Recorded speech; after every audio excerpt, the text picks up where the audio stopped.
வாங்க வணக்கம்.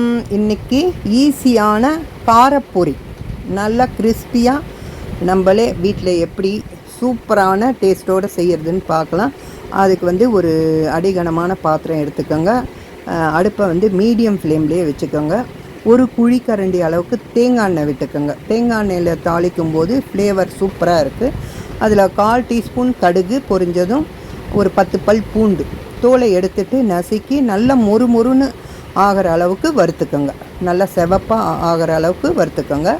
இப்போ அதில் ஒரு கைப்பிடி கறிவேப்பிலை, வேர்க்கடலை, உடைச்ச கடலை இதெல்லாம் சேர்த்து நல்லா வேர்க்கடலை வறுபட்டு வந்ததுக்கப்புறம் 1/4 டீஸ்பூன் மஞ்சப்பொடி, 1/4 டீஸ்பூன் தனி மிளகாய் பொடி சேர்த்து ஸ்டவ்வை ஆஃப் பண்ணிவிடுங்க. இப்போ உங்களுக்கு தேவையான அளவுக்கு பொரியை சேர்த்து கலந்துக்கோங்க.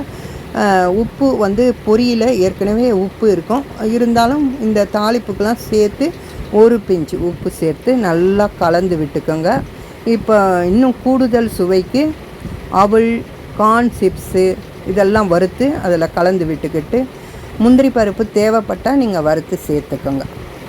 இப்போ அதில் இன்னும் ஓமப்பொடி, காராபூந்தி, மிக்சர் இதெல்லாம் சேர்த்து நல்லா கிறிஸ்பியாக இருக்கும். சூப்பராக இது மழை டைமுக்கு இந்த மாதிரி சாப்பிட்றதுக்கு அவ்வளோ அருமையாக இருக்கும். நீங்களும் இதே மாதிரி செய்து பார்த்து எப்படி வந்ததுன்னு கமெண்ட்டில் சொல்லுங்கள். சப்ஸ்கிரைப் பண்ணுங்கள், லைக் பண்ணுங்கள், ஷேர் பண்ணுங்கள். தேங்க்ஸ் ஃபார் வாட்சிங்.